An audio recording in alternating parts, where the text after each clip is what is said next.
Good morning everyone, कैसे हैं आप लोग। जय मां सरस्वती कोचिंग क्लासेस के यूट्यूब प्लेटफॉर्म पर आपका स्वागत है।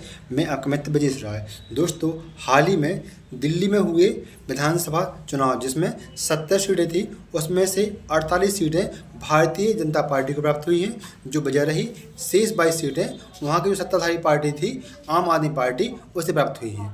अब बात थी मुख्यमंत्री पद के ऐलान की। तो दोस्तों, भारतीय जनता पार्टी के राष्ट्रीय समिति के द्वारा 19 फरवरी 2025 को दिल्ली के मुख्यमंत्री पद के लिए उम्मीदवार का ऐलान कर दिया गया है। उनका नाम है रेखा गुप्ता। क्या नाम है? रेखा गुप्ता। अब रेखा गुप्ता दिल्ली की क्या होंगी? मुख्यमंत्री होंगी। वह 20 फरवरी 2025 को शपथ लेंगे।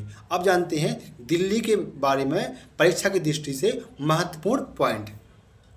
दोस्तों, दिल्ली क्या है? एनसीआर है और केंद्र शासित प्रदेश है। एनसीआर का फुल फॉर्म होता है नेशनल कैपिटल रीजन होता है, और केंद्र शासित प्रदेश पहले से है। तो दोस्तों, जो दिल्ली केंद्र शासित प्रदेश है, इसका वर्णन भारतीय संविधान के अनुच्छेद 339 से लेके 342 तक किया गया है। यह भाग 8 में आता है, और भाग 8 का जो संबंध है वह संघ राज्य क्षेत्र से है। क्या है? संघ राज्य क्षेत्र से है। अब चलते हैं आगे। तो दोस्तों, 7वें संविधान संशोधन के माध्यम से राज्य पुनर्गठन आयोग अधिनियम आया था 1956 में। उसके माध्यम से दिल्ली क्या बना था?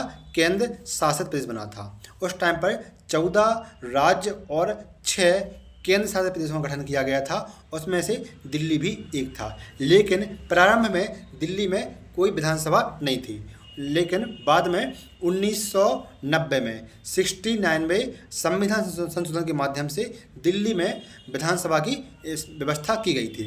अब 3 क्षेत्र ऐसे हैं, यानी कि दिल्ली, पुडुचेरी और जम्मू कश्मीर, जिसके विधानसभा सदस्य राष्ट्रपति के चुनाव में भाग लेते हैं। ठीक है दोस्तों, अब हम आगे बढ़ते हैं और बताते हैं अन्य बातें। दोस्तों, जब दिल्ली में विधानसभा का गठन किया गया, उस टाइम पर पहली जो जीती हुई पार्टी थी उसका नाम था बीजेपी।